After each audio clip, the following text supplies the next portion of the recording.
우리 온가족 예배에 참여하신 우리 사랑하는 성도들과 또 인터넷 동영상으로 성령 안에서 함께 예배드리는 모든 성도들에게 하늘의 위로와 하나님의 축복이 함께 하시기를 주의 이름으로 축복합니다. 자, 옆 사람하고 한번 이렇게 인사할까? 밝게 웃으면서 자, 만나서 반갑습니다. 다시 한번 우리 인사할까요? 우리 2022년 표처럼 다시 살리시는 하나님만 의지합시다.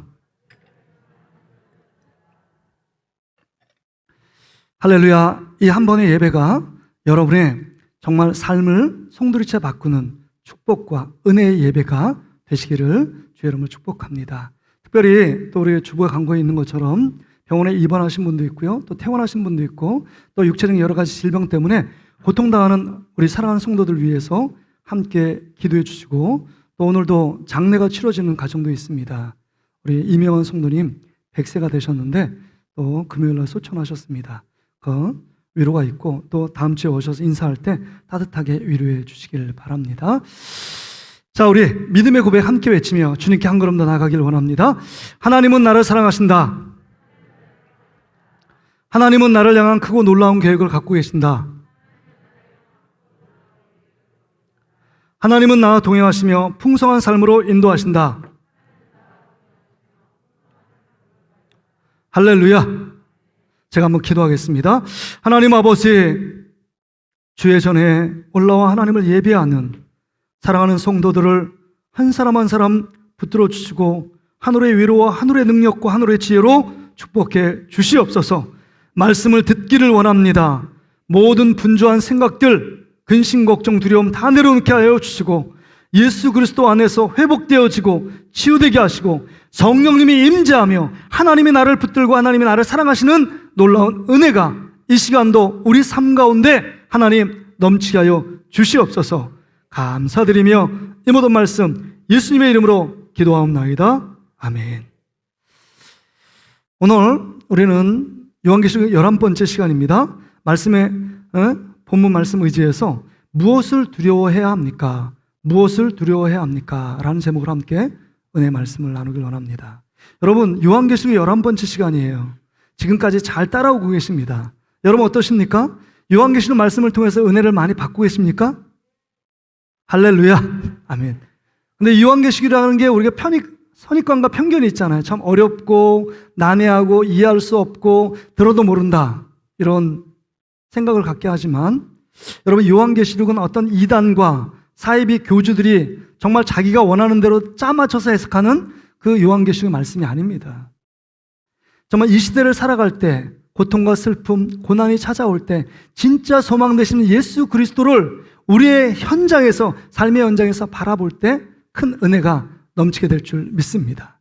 그런 의미에서 저는 말씀을 이렇게 보면서 말씀을 연구하면서 저 스스로가 큰 은혜와 도전을 많이 받습니다. 바라기는 우리 사랑하는 성도들이 이 말씀을, 요한계시록의 말씀을 들으면 들을수록 여러분 믿음이 더욱더 깊어지고 하나님을 더 가까이 나아가는 저와 여러분 되시기를 주의 이름으로 축복합니다. 여러분, 오늘 본문의 말씀은 이런 내용입니다. 이 요한 사도가 예수 그리스도를 믿는 것 때문에 핍박을 받고 그 다음 반모섬에 유배를 당했습니다. 예수 그리스도를 믿는다는 것은 만만치 않습니다. 그 고난을 어떻게 이겨낼 수 있습니까? 예수 그리스도를 믿는다는 표징이 뭐예요? 고난의 흔적이에요. 예수 그리스도를 잘 믿는 자 안에 고난이 찾아옵니다. 그래서 이 고난 가운데 있는 이 사도 요한을 하나님께서 위로하시기 위하여 3층 하늘 보좌를 보여주십니다. 그게 4장 5장의 내용 아닙니까? 보좌를 보여주시는데 찬란한 그 보석같이 빛나는 화려한 그 영광 가운데 하나님이 보좌에 계시고 오른편에 두루마리 책을 갖고 있습니다. 두루마리 책. 이렇게, 두루마리가 이렇게 쌓여서 이렇게 두루마리를 오른손에 하나님이 갖고 계신 겁니다. 잡고 계신 겁니다. 근데 7봉인 7개로 꽁꽁 쌓아 놓았습니다. 그 두루마리 책에는 하나님의 구원 계획과 하나님의 심판 계획이 그 안에 담겨져 있습니다. 그래서 사도 요한이 고통 가운데 예수 믿는 것 때문에 고통하면서 이 구원 계획, 심판 계획이 언제 끝날지, 언제 성취될지, 우리의 구원은 언제 성취될지, 그것에 대해 엄청난 궁금함과 간절한 마음으로 그 두루마리 책이 봉인되기를 원했습니다. 그런데 누구 하나 정말 하나님 그 오른손에 든 그 두루마리 책을 또 받아서 그 봉인을 해제할 사람이 없었습니다. 그래서 슬피 우던 차에 그 보좌 앞에 있는 정말 일찍이 죽음당하신 어린 양 예수께서 하나님께 주시는 그 두루마리 책을 받아서 봉인하여 첫째 인을 떼고 둘째 인을 떼고 일곱째 인을 떼는 장면이 오늘 본문에 기록되어 있습니다. 오늘부터 시작해서 여러분 요한계시록 6장부터 18장까지는 세 가지 환상이 나옵니다. 이 환상은 심판에 대한 환상이에요. 그래서 오늘 7인의 심판이 나오고 그 다음에는 7 나팔의 심판이 나오고 그 다음 마지막으로 7 대접의 심판이 여러분 6장부터 18장까지 기록되어 있습니다. 오늘 특별히 6째 봉인까지 7인인 중에서 6째 인까지 내용이 오늘 본문에 기록되어 있는데요. 7째 인을 떼는 건 8장 1절부터 5절까지 기록되어 있습니다. 어찌 됐는지 하여튼 한 장을 건너뛰어서 7째 인을 떼는 것이 나옵니다. 근데 여러분, 이 모든 재앙은 과거에도 그 심판이 있었고 현재도 심판이 진행 중입니다. 코로나19 이거 하나님의 심판이에요. 또 미래에도 있을 어마어마한 인간의 힘으로 인간의 도저히 감당할 수 없는 그 엄청난 재앙과 심판이 우리 안에 물밀듯이 다가올 겁니다. 그렇다면 이 본문의 말씀을 통해서 심판을 겪고 있고 심판을 또 겪어야 될 우리 삶 가운데 진짜 두려워할 것이 무엇이냐 하는 것입니다. 우리가 무엇을 두려워해야 되느냐? 이게 여러분 오늘 본문에 주시는 핵심 주제입니다. 먼저는요, 우리가 무엇을 두려워해야 될까요? 여러분, 지금 6장부터 시작하는 7인을 떼는 이 본문 속에 여러분 한번 보여주세요. 자, 6장 1절부터 8절까지의 내용은 여러분 4가지 인을 떼는데 공통적인 분모가 있습니다. 말을 탄 자가 나타납니다. 여러분 보세요. 화면을 한번 띄워주시기 바랍니다. 첫째 인을 뗄 때 흰말을 탄 자가 나타납니다. 그리고 활을 갖고 싸워서 정복해서 이긴다라고 나옵니다. 이것은 뭐를 제시하고 있느냐? 세계적인 정복 전쟁이 일어날 겁니다. 어마어마한 전쟁이 일어나서 싸우고 그 싸움을 통해서 또 나라를 더 확장시켜가는 그런 일들이 과거에도 있었고 현재도 일어나고 있습니다. 두 번째 일은요, 붉은 말이에요. 붉은 말이 나타나서 그 안에 민족과 민족 간의 내란과 전쟁이 끊임없이 일어날 것을 예언합니다. 또 세 번째, 여러분 검은 말이 나옵니다. 이 검은 말은 경제 상황이 너무 안 좋아지는 거예요. 기근이 나옵니다. 지진이 벌어져요. 세상이 감당할 수 없는 심판과 재앙이 쏟아져 내려옵니다. 또 네 번째 말은요, 청황색 말인데 이 말 탄 자가 전쟁이 일어나고 그 다음에 기근이 나고 그 다음에 전염병이 돌게 됩니다. 짐승을 통해서 죽임을 당하는 사람들이 일어납니다. 그럴 때 지구의 4분의 1이 이 심판 때문에 죽임을 당한다는 내용이 본문에 기록되어 있습니다. 그렇다면 여러분, 이런 무시무시한 재앙들 앞에서 여러분 어떤 생각이 드십니까? 어떤 분은 이렇게 생각할까요? 예수 믿는 사람들은 이런 재앙이 피해가고 예수 안 믿는 사람한테는 이 재앙이 임하면 좋겠다, 이런 생각을 하게 되잖아요. 그러나 이런 심판을 통해 오는 재앙, 고난은요, 예수 그리스도를 믿는 자들도 피해갈 수 없는 고난이 우리 가운데 찾아온다는 겁니다. 예수 믿을지라도 우리 안에 재앙이나 고난은 비껴갈 수 없다는 겁니다. 그런데 여러분, 우리가 이렇게 무시무시한 이 두려움의 재앙들, 심판들이 우리 안에 드리워져 있고 앞으로도 더 큰 심판이 우리 가운데 기다리고 있다면 우리가 심판을 두려워해야 될까요? 우리가 진짜 두려워할 것이 무엇이냐 하는 것입니다. 그래서 여러분, 믿지 않는 자들도 지금 시대를 말세라고 해요. 그러니까 매스컴을 통해서 상상할 수 없는 진짜 어마어마한 범죄들, 어마어마한 재앙들, 어마어마한 정말 인재들이 발생하는 것을 봅니다. 그러면서 믿지 않는 자들조차 말세인가 봐, 지구가 멸망할 건가 봐, 뭐 이런 말을 흔하게 이야기를 합니다. 근데 여러분, 우리가 관심사가 뭘까요? 우리는 늘 뭐냐면 예수님께서 더 큰 재림이 오실 때 어떻게 이 재림이 임하고 언제 임할지에 대해서 늘 관심을 갖습니다. 그래서 믿음이 연약한 사람들은 92년 10월 28일 날 예수님이 온다고 예수 믿는 자들조차도 바들바들 떨고 있습니다. 그때 예수님이 오시면 어떡할까 하는 거예요. 그러니까 언제, 몇 날, 며칠, 몇 시에 올 것인가에 대해 관심이 있습니다. 어떻게 재앙이 임할까에 관심이 있습니다. 그것에 집중하니까 두려움이 찾아오는 거예요. 근데 우리가 두려워할 것은 그것이 아닙니다. 자, 보세요. 오늘 6장 1절부터 시작해서 이 심판을 주관하시는 분, 이 심판을, 모든 것을 다 주장하시는 분이 누구냐 하는 것입니다. 이 심판을 행하시는 분은 7인을 하나하나씩 떼시는 하나님의 아들인 예수 그리스도가 심판주로 오신다는 겁니다. 예수님이요. 사단과 악한 영들이 심판을 하는 것이 아니라 어떠한 일정한 기간 가운데 하나님의 특별한 은혜 안에서 제한된 심판을 지금 이 땅 가운데 내리시는 분이 예수 그리스도입니다. 그렇습니다. 이 하나님 아버지께서 우리를 사랑하시고 그 예수 그리스도께서 우리를 구원하기 위해서 십자가에 죽으신 그 예수님께서 이 모든 심판을 주관하시고 이 심판을 다 지배하고 다스리신다면 우리는 심판에 대해서 별로 두려워할 것이 없다는 겁니다. 지금 우리 4번째까지 띄는 심판을 보면서 우리에게 들어진 전쟁, 그 다음에 기근, 전염병, 이 모든 것은 하나님이 이 지구상에 내리는 심판과 재앙이에요. 우리는 재앙을 지금 겪고 있습니다. 코로나19 때문에 불편함, 어려움, 고통, 말도 못합니다. 이런 재앙을 피할 수는 없습니다. 그러나 이 재앙을 두려워할 필요도 없다는 거예요. 왜요? 그 모든 심판을 주관하시고 그 모든 심판을 붙잡고 계신 분이 누구라고요? 예수 그리스도. 하나님의 아들인 예수 그리스도가 우리와 함께 계시고 우리를 보호하시고 지키신다는 사실을 우리가 믿는다면 고난과 역경 앞에서도 우리는 흔들리지 않고 담대히 이 재앙과 고난의 길을 맞서 싸울 수 있다는 겁니다. 할렐루야! 주님이 우리의 보호자세요.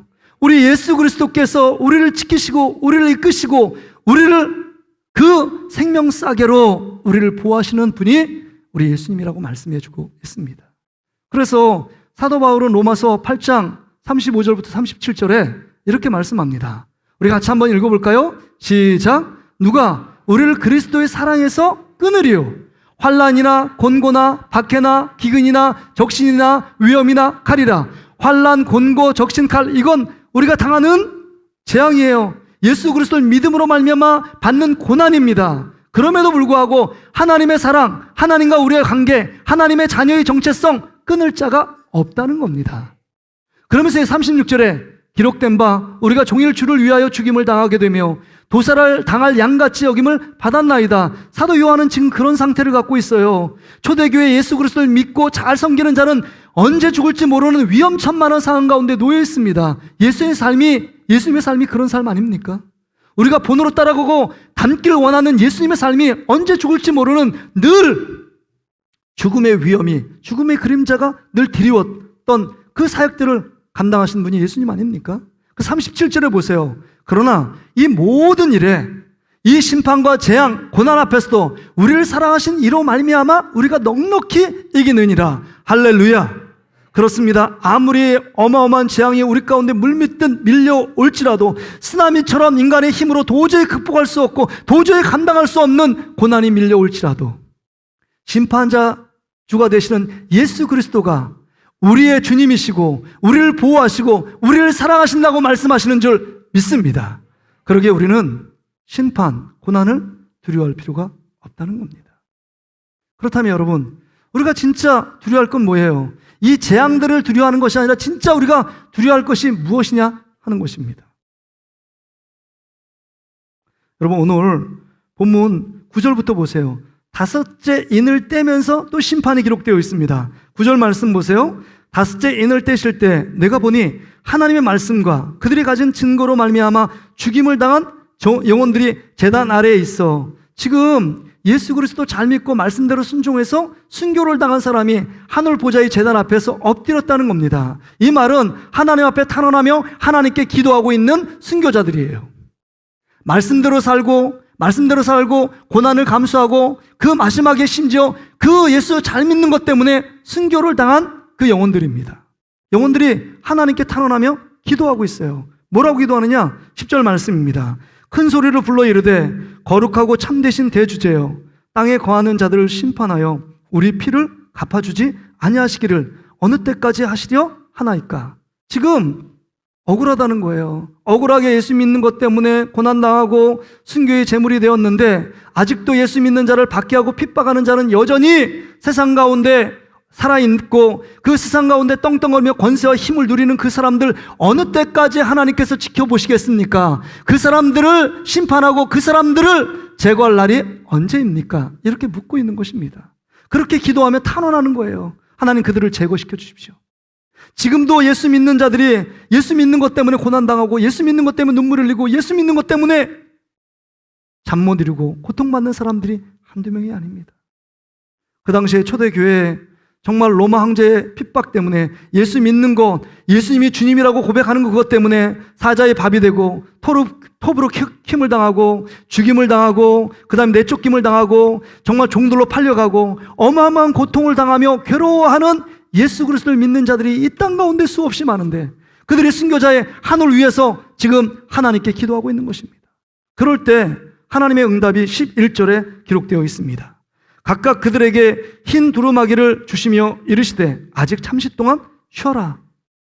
아직도 심판이, 아직도 고난이 더 남아있다는 겁니다. 그들의 동무, 종들과 형제들도 자기처럼 죽임을 당하여 그 수가 차기까지 하라 하시더라. 그러니까 순교의 그 숫자가 차기까지 이 땅 가운데 예수 믿는 것 때문에 억울한 일을 당하고 오해를 받고 고난을 당하고 고통을 당하는 사람들이 계속적으로 있게 될 것이라고 지금 하나님께서 말씀하고 있는 겁니다. 이 말씀이 주시는 교훈이 뭘까요? 예수 잘 믿으면, 예수 제대로 믿으면 고난이 찾아온다는 겁니다. 여러분 어떠십니까? 고난이 있으십니까? 예수 믿는 것 때문에 고난 받으십니까? 예수 믿는 것 때문에 핍박받고 있습니까? 몇 명이 있으시죠. 저도 우리 교회 성도들 중에 예수 믿는 것 때문에 힘들어하는 분들이 있습니다. 왜 우리 안에 고난이 없을까요? 말씀을 따라 순종하고 예수님 닮으면서 신앙생활하고 직장생활하고 사업을 하면 반드시 고난이 따라오는데 왜 나에겐 고난이 없느냐? 예수님 대충 믿고요. 예수님 말씀에 대충 순종하고요. 내가 순종하고 싶을 때 순종하고 순종하고 싶을 때 안 순종하고요. 내가 세상과 동화돼서 거짓말 시킨 거 거짓말 시키고 사기치는 거 사기치고 그 다음에 하고 싶은 대로 하고 그 세상이 믿지 않는 자보다 더 믿지 않는 자처럼 행동하고 말하고 그 다음에 그렇게 살고 있기 때문에 우리 안에 고난은 없습니다. 고난이 그림자가 오면 잽싸게 우리는 피합니다. 누가 고난을 좋아해요? 말씀을 전하는 저도 고난은 싫습니다. 그래서 고난이 우리 안에 오지 않습니다. 근데 예수 그리스도를 믿는 자의 표징은 고난이래요. 무릇 경건하게 살기를 원하는 자는 핍박이 따라온대요. 예수 그리스도를 잘 믿는 자는 핍박이 있대요. 예수 그리스도를 잘 믿는 자는 어려움이 있대요. 예수 그리스도를 잘 믿는 자는 그 안에 박해가 찾아오고 고난이 따른대요. 그 사도 바울이 얘기하길 나는 예수 그리스도를 믿는 흔적이 있다. 헬라어로 스티그마, 우리 안에 정말 영어로는 마크, 내가 예수 그리스도를 믿는 흔적이 있대요. 예수님은 신앙, 하나님의 뜻에 순종하기 위하여 손과 발의 못자국과 허리에 창자국이 나 있는 흔적이에요. 고난의 흔적이에요. 사도 바울도 예수 그리스도를 전하다가 그 안에 내흔 상처가 많았다고 하는 거예요. 그래서 예수 그리스도를 믿는 자의 표징이래요. 유대인은 할례가 표징인데 그건 아니라는 거예요. 주님이 진짜 주님대로 믿고 그 다음 그 말씀대로 순종하는 자에겐 고난이 따라온다라고 말하는 겁니다. 고난은 당연한 거래요. 예수 믿는 사람들에게. 근데 왜 우리가 고난이 없을까요? 우리가 예수 그리스도를 믿는다는 것은 쉽게 말하면 주인이 바뀐 것입니다. 예수 믿기 전에 내가 주인이 있어요. 내 마음대로 행하고 내 마음대로 선택하고 결정했습니다. 근데 예수 그리스도를 믿는다는 것은 이제 예수 그리스도가 주님으로 우리는 고백하며 나가는 거예요. 주는 그리스도죠. 주님이에요. 주라는 것은 주인 주자 아닙니까? 그러니까 예수님이 우리의 주인 되고 왕이 됐다는 거예요. 이제 예수님을 왕으로 섬기는 자답게 예수님의 명령에 따라 순종하면 세상의 왕 노릇하는 사단이요, 사단과 하나님 안에 예수 그리스도를 믿는 그리스도인들이 충돌이 되게 되어 있습니다. 갈등하고 그것 때문에 마찰이 되고 그것 때문에 여러 가지 어려움을 당하는 게 당연한 거예요. 예수님을 주인으로 섬기면 세상 가운데 말이 다르고 행동이 다르고 생각이 다릅니다. 그래서 믿지 않는 자들이 얘기해요. 너 유난히 어떻게 예수 믿는다고 왜 유별나게 생활해? 이렇게 생활할 필요 없어. 다 믿는 사람이나 믿지 않는 사람 다 똑같이 이렇게 생활해야지. 너는 왜 이렇게 독특하게 행동해? 너 뭐야? 세상에서 왕따를 당하고 세상에서 자기같이 안 되고 자기같이 생활하지 않는 것에 대해서 비난하고 정죄합니다. 근데 그게 당연하다는 거예요. 당연하다는 겁니다. 그러니까 예수 제대로 믿으면 고난이 찾아오지만 제대로 믿지 않고 대충 믿으면 고난이 없어요. 그래서 여러분, 진짜 우리가 두려워할 건 뭐냐? 진짜 두려워할 건 뭐냐? 고난 없이, 하나님 없이 세상 가운데 세상적인 기쁨, 세상적인 편안함, 세상적인 만족, 세상적인 자유를 누리기 원하고 있는 나의 타락한 신앙, 병든 신앙 갖고 있는 나 자신의 모습을 경계하고 두려워해야 합니다. 진짜 두려워할 것은 이 하나님이 베푸신 심판을 두려워하는 것이 아니에요. 심판자 되신 예수님이 계시잖아요. 예수님 바라보면 두려움이 없어요. 근데 진짜 두려운 것은 이 재앙의 때, 코로나19 때 우리의 믿음이 점점 식어지고 하나님이 원하는 말씀대로 순종하지 않고 내가 원하는 대로 살아감에도 불구하고 그것이 축복이요, 그것이 행복이라고 생각하는 그런 신앙생활, 이것을 두려워해야 한다는 겁니다. 고난 없이도 영광을 취하고 있는 우리의 모습, 고난 없이 예수 그리스도를 믿고 행복하고 형통하고 모든 것 하나님이 주셔야 된다고 생각하는 이 병든 마음, 잘못된 신앙생활, 이거를 두려워해야 한다는 겁니다.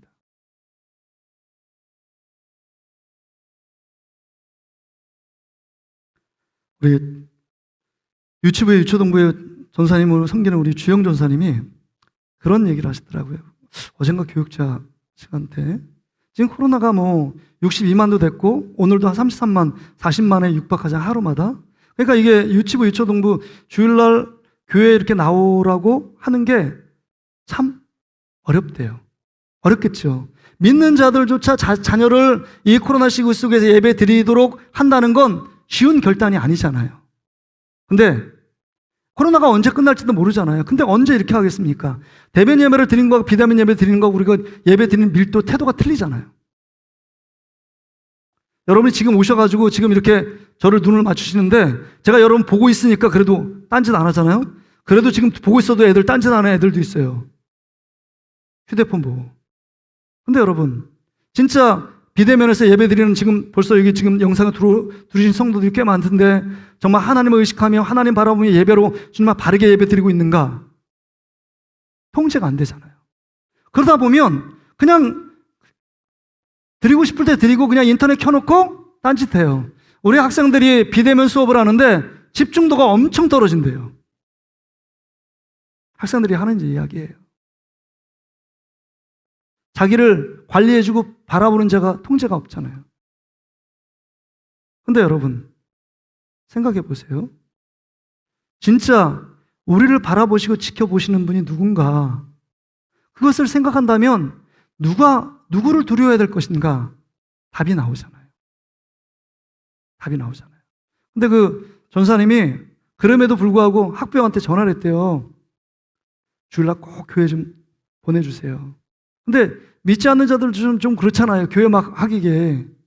근데 그렇게 얘기하면서 겉으로 표현하지는 않았겠지만 비난하고 정죄받는 거, 그걸 당연한 것으로 여기고 그냥 우리 전사님은 담대하게 얘기를 한다는 거예요. 누굴 위해서? 그 아이의 신앙생활을 위해서. 그 아이가 예수 그리스도를 믿는 믿음 안에서 복음 안에 잘 자라가기 위해서 어떤 비난과 어떤 정죄를 받아도 괜찮다는 거예요. 이게 지금 시대에 예수 그리스도를 믿을 때, 바르게 믿을 때 찾아오는 고난이에요. 옆 사람이 그래요. 이 코로나 시기에 교회 가지 말라고. 교회 갔다 왔냐고. 그런 이야기 기쁨으로 웃어 넘기세요. 미안해요. 교회 갔다 왔네. 교회가 어떤 것인지 궁금하면 자네도 나와봐. 이렇게 해서 채찍게 넘길 수 있는 거죠. 지금은 교회 가는 게 여전히 교회 가는 것에 대해서 혐오감을 느낍니다. 제가 금요일, 토요일 집례 때문에 보라매원 장례를 갔거든요. 근데 처음은 거기에 위로예배를 드리는데 그 안전요원이 막더라고요. 제가 화가 막 나더라고요. 왜 화가 나냐면 찬송 안 드린다 그랬어요. 그냥 제가 말씀 읽어주고, 제가 마스크 쓰고 말씀 읽어주고, 그 다음에 말씀 짧게 전하고 기도하겠다고 그랬는데 안 된대요. 예배 드리지 못하겠대요. 종교 행사. 다른 사람들 다 그렇게 드린대요. 그러면요. 그러니까 상주를 조용히 1대1로 가가지고 저 방에 있으니까 방에 들어가서 그 상주한테 마스크 쓰고 기도 한번 하고 나오시면 좋겠다고. 이게 뭐예요, 지금 이게? 더 어처구니 없는 거 뭔지 아세요? 그 예배 끝나고요, 마스크 벗고 식사했다는 거 아니에요. 4명이서 모여가지고 식사. 그럼 마스크 쓰는 게, 쓰고 얘기하는 게 더 안전하겠습니까? 마스크 벗고 식사하는 게 안전하겠습니까? 그러면 식사를 하지 말아야죠. 장례식장에서. 그 논리를 치면. 더 위험한 건 마스크 벗고 지금 침 튀기면서 막 밥 먹고 막, 그건 하는 거예요. 그건 하라고 말하고 예배는 못 드려요. 그 의미가 뭐냐? 여전히 교회 예배에 대해 불신하는 거예요. 아, 교회에서 예배 드리면 코로나가 퍼질 것처럼 잘못된 관념 안에 있어요. 그런 상황 속에서 전사님이 그래도 교회에 와야 된다. 권면하기 쉽지 않습니다. 근데 여러분, 우리를 보시는 분은 하나님 예수 그리스도예요. 예수님이 원하는 삶을 살아가는 것, 이게 믿음 있는 그리스도인의 삶이에요. 그래서 여러분 12절부터 17절까지 6인을 떼는 장면이 나옵니다. 이게 어마어마한 재앙이 나와요. 지진이 일어나고 해가 그 빛을 잃어가고, 그래서 검게 변하고, 별이 떨어지고요, 하늘이 두루마기처럼 완전히 떠나가고요. 그런 엄청난 재앙들이, 상상할 수 없는 재앙들이 6째 인을 뗄 때 일어난다는 겁니다. 이게 마태복음 24장에 나온 내용을 고스란히 지금 환상 중에 예언하고 있는 말씀인데요. 여기서 여러분 주목할 것이 15절이에요. 15절을 보세요. 땅의 임금들과 왕족들과 장군들과 부자들과 강한 자들이요. 여러분, 우리가 이런 자들 되게 원하는 거잖아요. 더 권력을 가져서 힘을 얻고, 그 다음 당당하게, 무시당하지 않고 당당하게 살길 원하는 그런 삶을 살기를 원합니다, 우리는.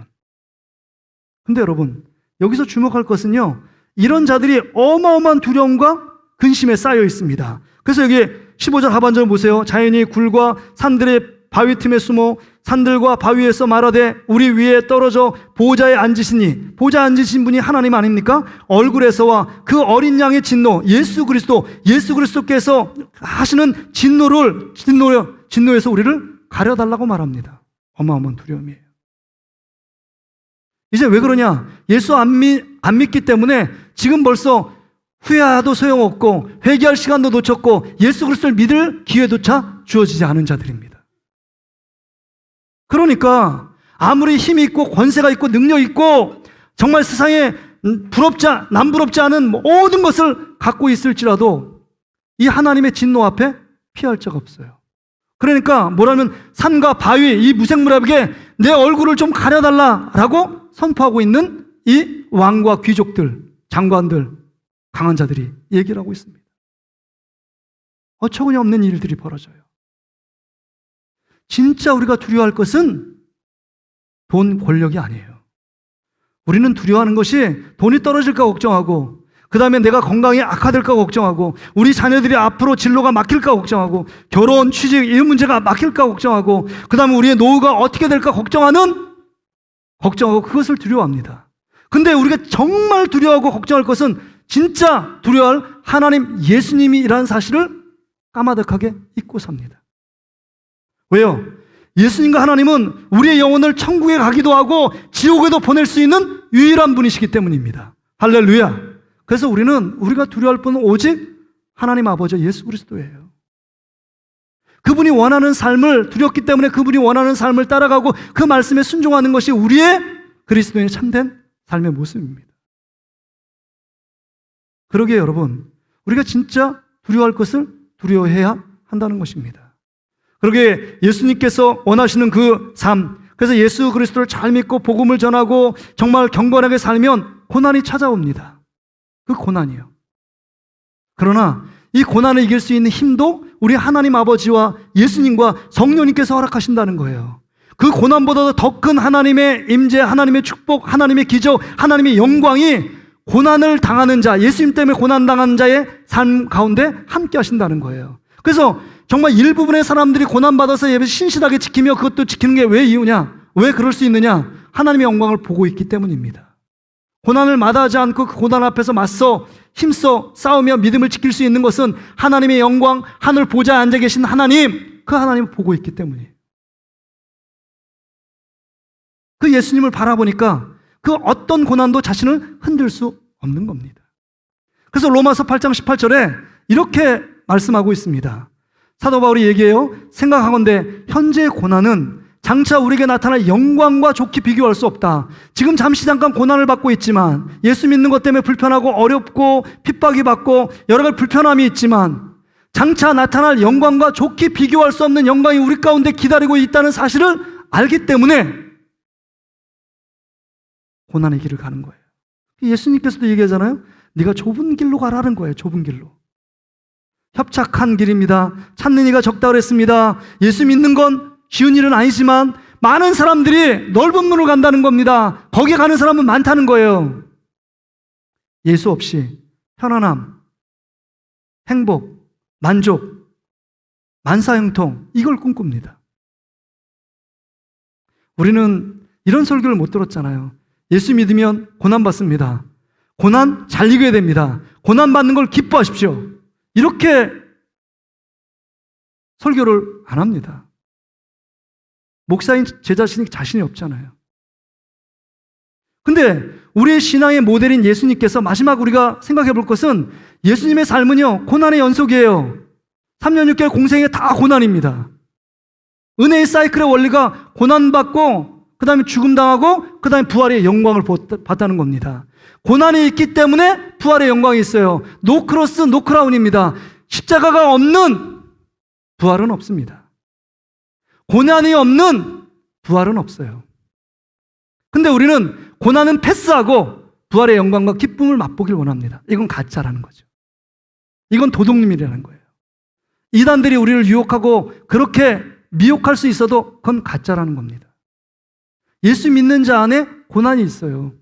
우리 일상을 본 우리 해산의 수고, 그러면 10달 동안 애를 품은 우리 산모들 있잖아요. 10달 품는 것도 쉬운 일이 아니고 고통스럽습니다. 먹을 거 제대로 못 먹고 그러나 고통, 엄청난 고통 위에 하늘이 노래지고 진통한 끝에 아이를 낳는 기쁨이 있잖아요. 기도도 마찬가지예요. 기도할 때 너무 힘들어요. 정말 막노동같이 중노동같이 생각해요. 그러나 기도의 응답을 보면 그 영광의 기쁨, 응답의 기쁨을 보면 그 전에 무릎 꿇고 하나님 앞에 애통하며 통회하며 고백했던 그 시름과 고통을 싹 잊게 돼요. 그리고 또 기도의 자리에 갑니다.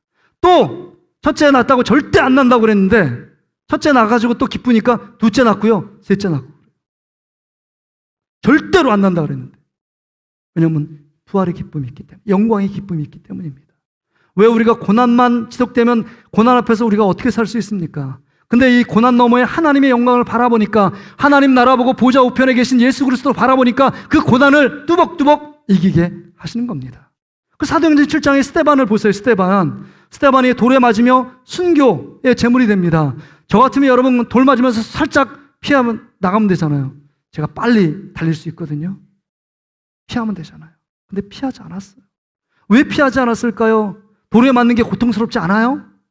여러분, 그리스도를 잘 믿고 믿음 좋다고 고통을 모르는 게 아닙니다. 고통이 있어요. 그럼에도 불구하고 눈을 들어 보좌 우편에 계신 예수 그리스도, 그분을 바라보니까 고통을 고통으로 느끼지 못하잖아요. 더 큰 영광이 있다는 사실을, 내가 이 고난받고 죽으면 부활의 영광 가운데 예수님과 함께 24장로 반열에 설 것을 알기 때문에, 고난의 끝이 무엇인지를 알기 때문에 고난을 감내하는 것입니다.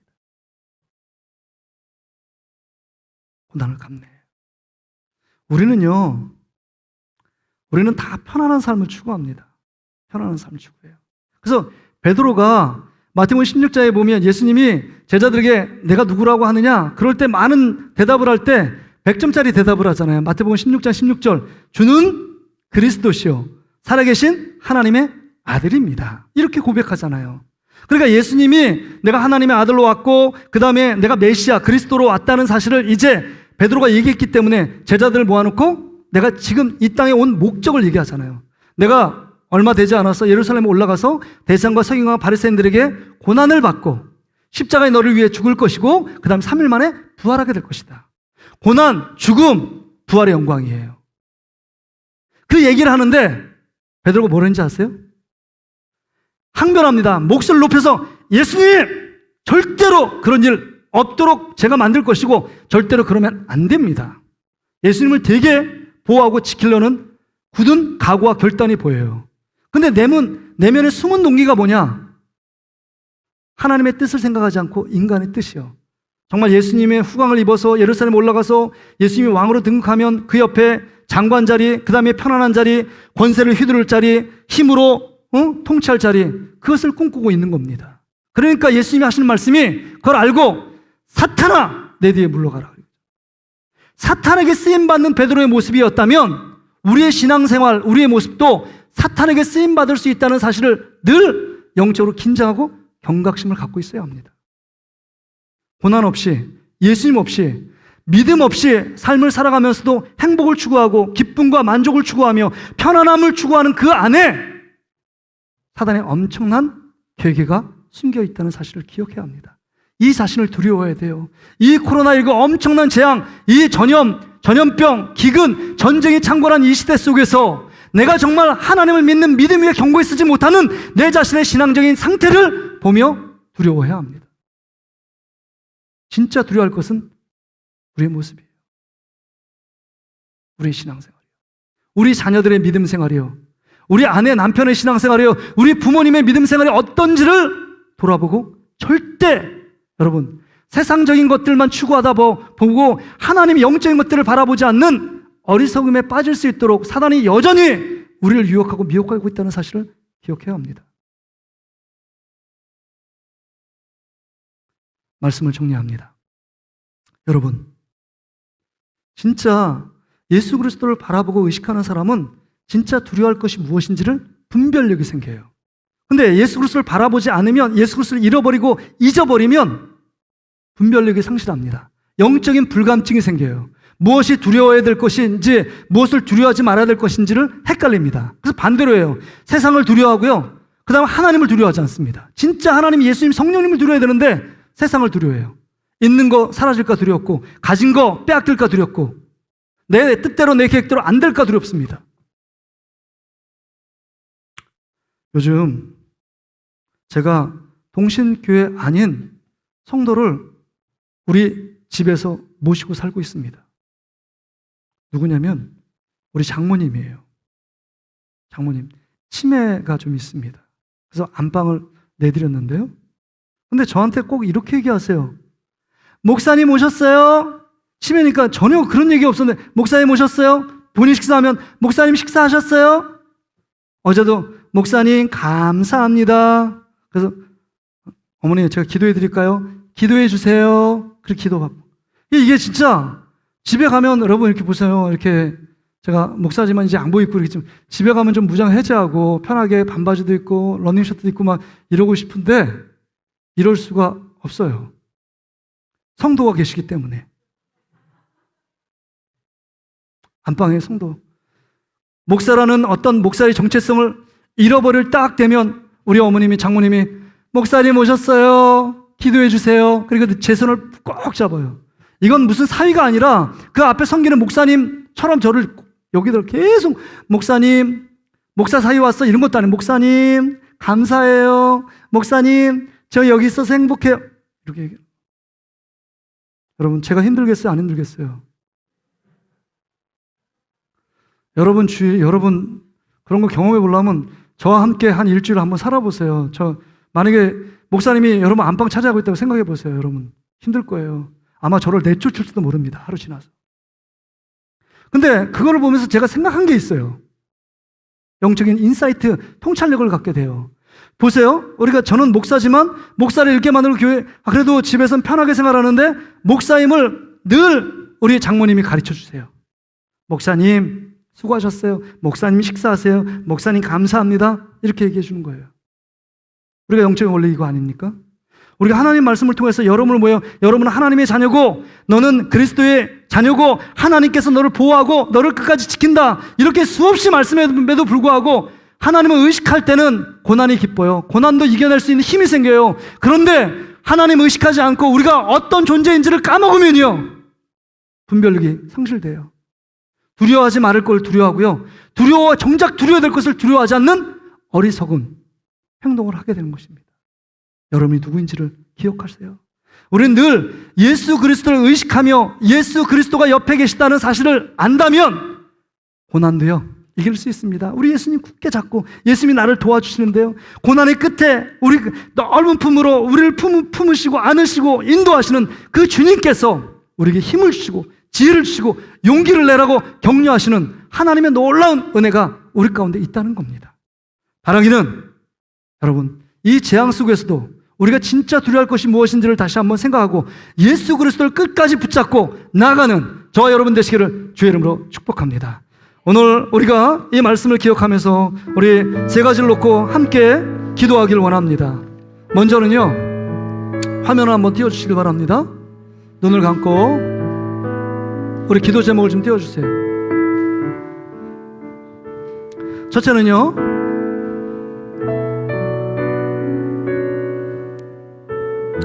고난 속에서도 예수님만 바라보는 믿음을 달라고.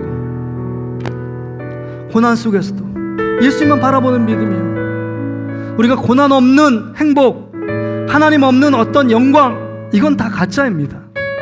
진짜 그리스도인들은 고난 속에서 꽃을 피워요. 고난 속에서 부활의 영광을 맛보는 자들입니다. 고난이 있기 때문에 그 안에 하나님의 우리를 붙들고 계시며 우리를 사랑하시며 싸매주시는 놀라운 증거들이 우리 안에 나타나는 것입니다. 또한 우리가 두 번째 기도할 것은 교회를 섬길 우리 임자들이 하나님의 은혜 가운데 세워질 수 있도록 위해서 기도해 주시길 바랍니다. 다음 주 계시되고 4월 첫째 주에 우리 시무장로님, 안수집사님, 권사님들을 선출하게 됩니다. 여러분들이 정말 하나님께서 기뻐하시는 자들로 세워질 수 있도록, 또 마지막 우리 전흥장로님과 또 한우들의 회복과 치유를 위해서, 또 다음 세대들이 믿음으로 바로 세워질 수 있도록 위해서 우리 다같이 한번 우리 손을 가슴에 모으고 우리 주여 한번 찾고 간절히 한번 기도하며 나가겠습니다. 하나님 아버지, 다시 한번 하나님 앞에 간절히 간구합니다. 주님, 우리와 함께 하셔서 하나님의 귀한 역사, 하나님의 도우심, 하나님의 역사하심들을 바라보며 나갈 수 있도록 우리 아버지 하나님 인도해 주시길 원합니다. 하나님, 우리가 정말 두려워할 것은 예수 그리스도 하나님 성령의 능력이 있습니다. 하나님, 우리가 고난 없는 삶을 동경하고 고난 없는 삶을 그리워하는 우리의 모습이지만, 하나님, 예수 그리스도를 믿는 자에게 고난이 찾아오고 진짜 두려워할 것은 우리의 믿음이 떨어지고 하나님 앞에 바로 서지 못한 우리의 신앙생활을 하나님 바라보며 두려워하는 것입니다. 하나님 아버지, 정작 두려워할 것을 두려워하게 하여 주셔서 하나님의 뜻 가운데 살아갈 수 있게 하여 주시며 하나님의 교회가 임직자를 뽑습니다. 하나님, 좀 하나님 마음에 아픈 자를 뽑힐 수 있게 하셔서 하나님께서 원하시는 자들로 하나님 세워질 수 있도록 우리 아버지 하나님 인도해 주시기 바랍니다. 병상에 누워있는 우리 전음자분을 위하여 모든 환우들을 기억하여 주시고, 우리 정의원 집사님과 하나님 아픔과 고통 속에 있는 많은 분들을 찾아가 주시고 위로해 주시고 힘을 주시기 원합니다. 하나님의 도우심과 함께 하심을 경험할 수 있도록 우리 아버지 하나님 인도해 주시옵소서. 기대합니다. 소망합니다. 도와주시고 인도해 주시옵소서. 아버지 하나님,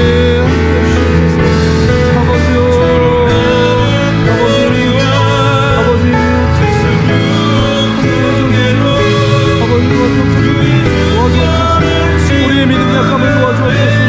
아버지 하나님,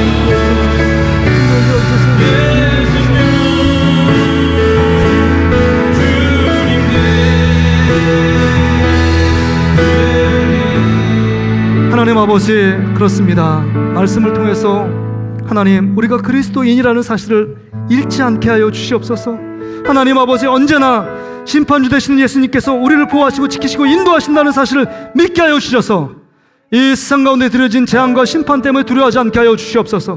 진짜 두려워할 것은 이 재앙 속에서 우리의 믿음이 흔들리고 있고 예수님을 바라보지 않고 예수님을 사랑하지 않고 고난 없이 편안함을 추구하며 세상의 행복을 추구하며 세상 만족을 추구하며 세상의 것들을 바라보며 살고 있는 우리의 연약한 병든 신앙생활, 하나님 타락된 우리의 모습들을 두려워할 수 있게 주시옵소서. 다시 한번 오늘 주시는 생명의 귀한 말씀을 통해서 우리는 진짜 그리스도의 삶을 살고 있는지, 정말 주님께서 기뻐하시는 예수님을 닮아가는 그런 삶을 살아가고 있는지 우리 자신을 돌아볼 수 있기를 원합니다. 하나님, 정말 교회를 섬기며 정말 고난, 예수님 때문에, 의 교회 때문에 고난받기 원하는 임직자들이 다시 한번 선출될 수 있도록 우리 하나님께서 함께하여 주시길 원합니다. 또한 병든 자들이 참 많습니다. 전응산후 이하 모든 환우들, 암 때문에 고통받으며 또한 괴로워하고 힘들어하는 우리 환우들 가운데 함께하여 주셔서 예수님 도와주시고 그 고난의 한복판에 정말 부활의 영광과 기쁨을 맛보는 것처럼 치유되고 회복되게 하시고 기도의 응답을 경험하며 하나님이 나와 함께 계시며 나를 사랑하시는 분이 우리 주님이며 우리 하나님이라는 사실을 깨닫고 경험하는 귀한 시간 되게 주시옵소서. 감사드리며 이 모든 말씀 예수님의 이름으로 축복하며 기도하옵나이다. 아멘. 자, 자리에 다 일어나시길 바랍니다. 자, 자리에 다 일어나셔서 한 주일 동안도 여러분 오늘 주신 말씀처럼 우리가 무엇을 두려워야 될지를 다시 한번 생각해보며 영적으로 여러분 되새김질하는 시간 되시길 바랍니다. 인터넷도 다시 들고 말씀을 이해 안 되면 또 다시 한번 듣고 또 기도의 자리로 나가시면 좋겠습니다. 또 임직자를 위해서 기도해 주시고 또 여러 가지 질병 속에 고통당한 분들을 위해 우리 성도를 위해서 함께 기도해 주시길 바랍니다. 여러분의 자녀들을 위해서 기도해 주시길 바랍니다. 자, 우리 이 찬양 하나님께 찬양 드리며 세상을 향해 나아가겠습니다.